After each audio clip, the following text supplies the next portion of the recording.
Now, from Atlanta News First, the issues that matter to you. This is On the Record. Jimmy Kimmel made an emotional return to late-night television last night, but he wasn't seen everywhere, as the controversy over his remarks after the assassination of conservative activist Charlie Kirk continue to reverberate throughout the nation and plunge the nation into a deep discussion over the right to free speech. Today is Wednesday, September 24th. This is your On the Record with Atlanta News First midweek podcast, where my friend and I, Rick Folbaum, I'm Tim Darnell, Rick Folbaum and I talk about the national issues that are really percolating throughout the American political spectrum. Rick, you and I were talking, we have both watched Jimmy Kimmel's monologue from last night. He is still not being broadcast on every ABC affiliate. Sinclair Broadcast Group, 30 ABC affiliates have continued to suspend his show. Nexstar Media Group, 32 more ABC affiliates have decided to continue his suspension. This came after he made some very controversial comments after the assassination of Charlie Kirk on his late-night show that led the chairman of the Federal Communications Commission, Brendan Carr, to make the following comments. We can do this the easy way or the hard way. These companies can find ways to take action on Kimmel, or there is going to be an additional work for the FCC ahead. That really has plunged the nation into a debate over the right to free speech, as we all know, is enshrined at the First Amendment in the Bill of Rights. Take us to where we are now. Well, I mean, this has just been a remarkable week in television history, and I guess in the history of the First Amendment as well, as we sort of size up where we are in 2025 when it comes to free speech. And of course, as we've talked about on this podcast and as has been spoken about in many other places, the First Amendment guarantees that the government cannot infringe upon anyone's free speech. The argument here is that this was ABC's doing to suspend Jimmy Kimmel.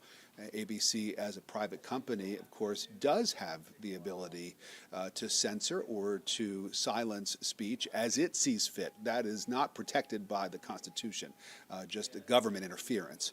Although there are many on the left who say that ABC wouldn't have done what it did had it not been for government interference, had it not been for Brendan Carr's statement, which you just repeated there. Now, we should say that the FCC chairman has tried to walk back those comments a little bit, saying that he was not threatening to pull ABC's broadcast license, although that is something that the FCC has the power to do if a broadcaster does operate outside of what is deemed acceptable.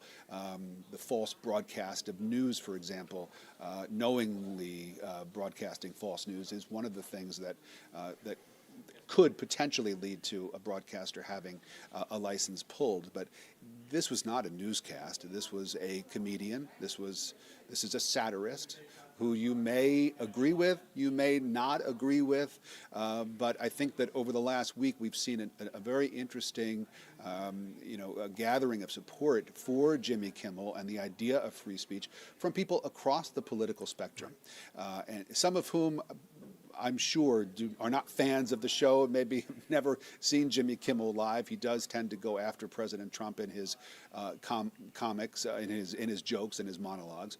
But talking about people like Ted Cruz, for example, who also looked at that quote from Brendan Carr and said, this is really damaging. This is not the way our country is supposed to operate.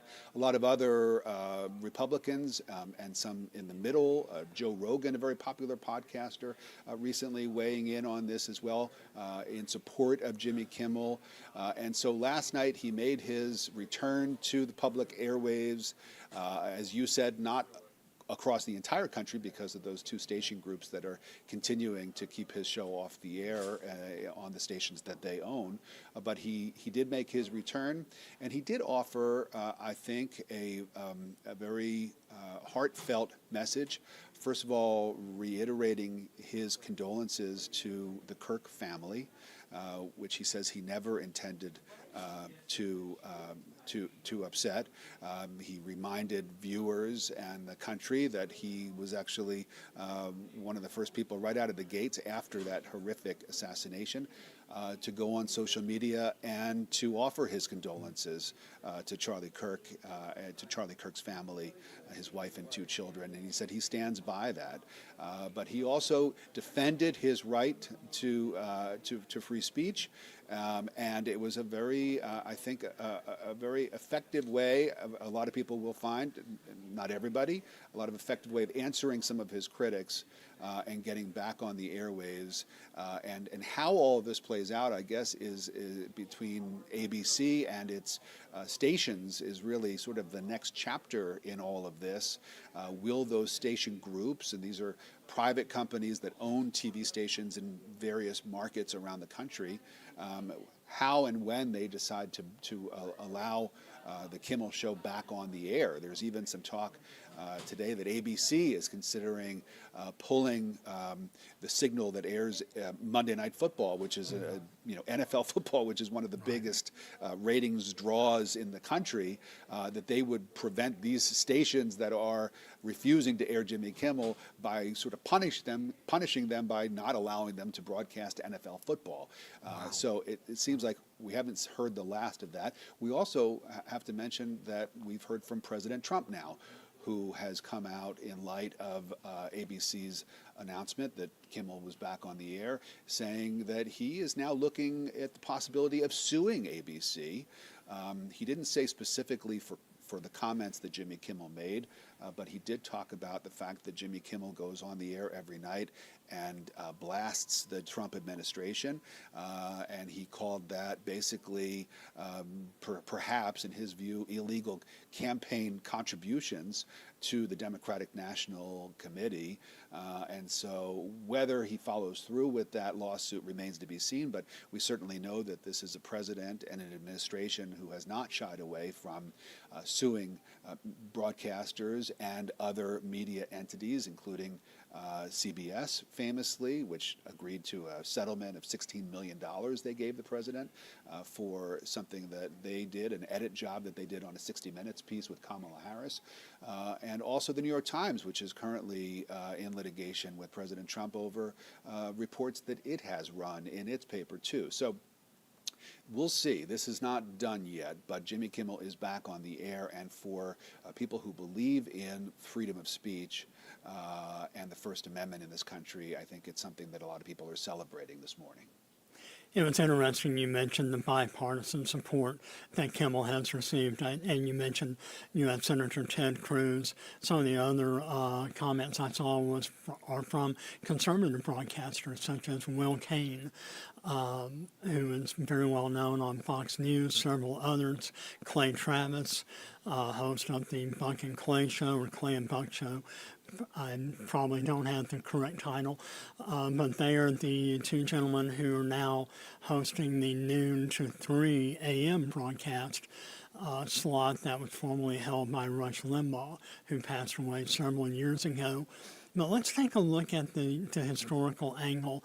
As we were talking about some of the discussion points we wanted to hit on today, I'm going to date myself, but I do not remember the Jack Paar show on late night TV. I do remember Johnny Carson, wonderful entertainer.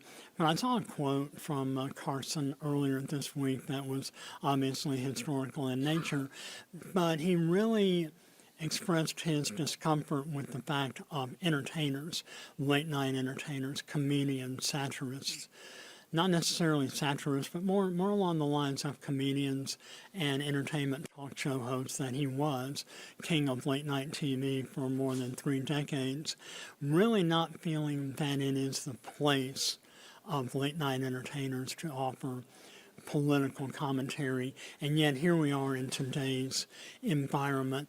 Do you think that the election of President Trump way back in 2016, did we start seeing more of late night hosts, Colbert, Kimmel, others, really veering away from the entertainment comedic realm into the political commentary realm?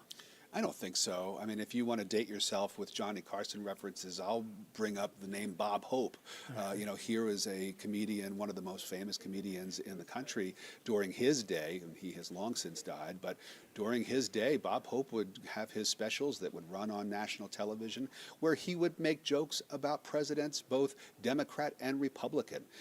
So Johnny Carson, I think, obviously he had his viewpoint on this, but there were certainly a lot of other comics of his time and obviously more recent times that have decided that it is their job as comedians, as satirists, to make jokes about people in power, regardless of which political party those people are a member of. And look at Saturday Night Live, which just recently celebrated its 50th anniversary last year, and they have been satirizing and lampooning politicians almost since day one, with jokes about the Nixon administration, the Ford administration, the Carter. I mean, you could go through the entire history of politics over the last 50 years, and I don't think there is a single U.S. president who has made it through unscathed by Saturday Night Live and some of the other political satirists and comedians who are working today. So does it feel like maybe there are more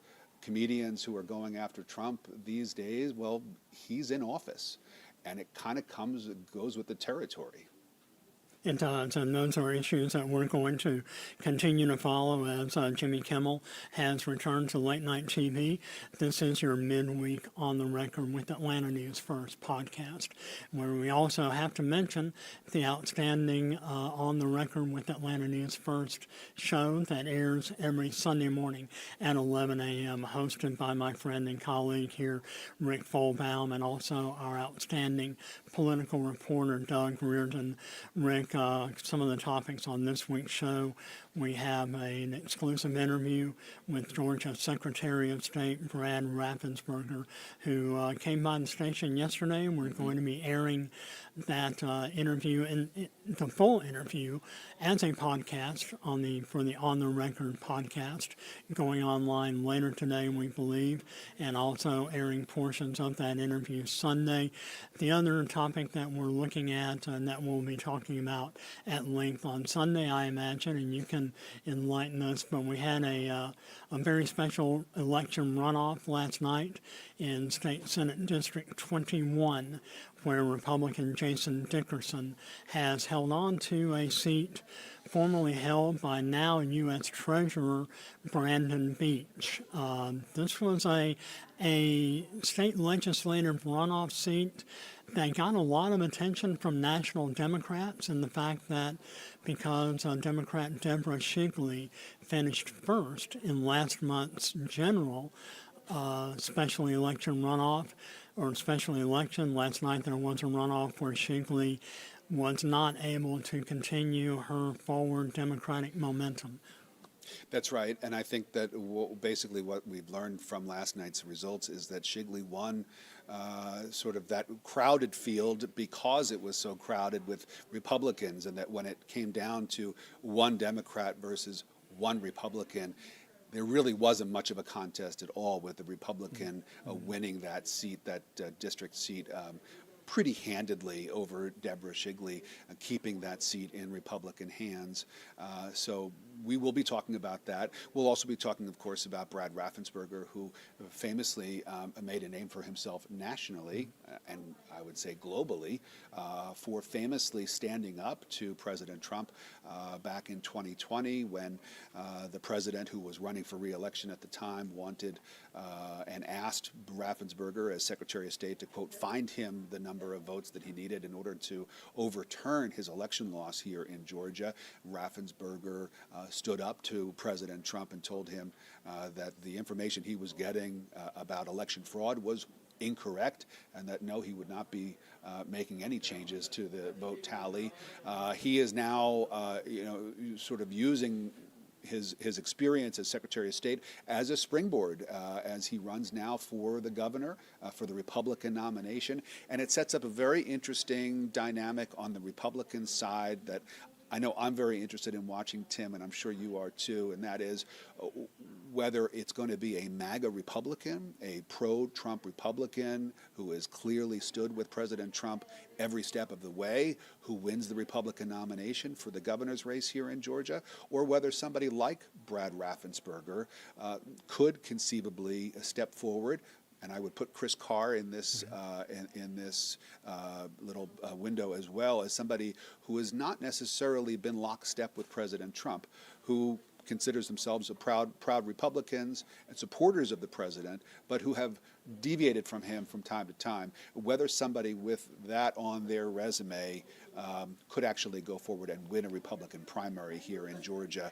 How all of that plays out will be fascinating, and we'll hear how Secretary of State Raffensperger has to what he has to say about his chances in the primary when we listen to that interview that he did with Doug Reardon this coming Sunday morning at 11.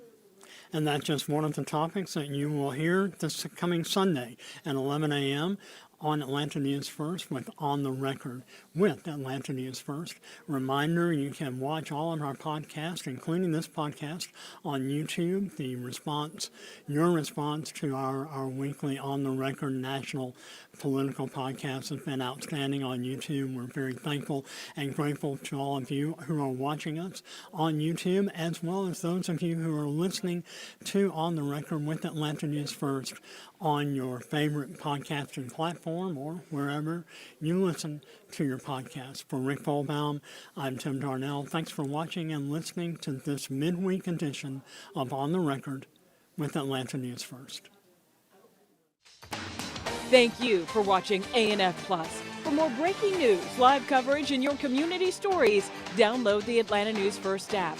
You can also watch us on YouTube, Roku, Apple TV, and Fire TV.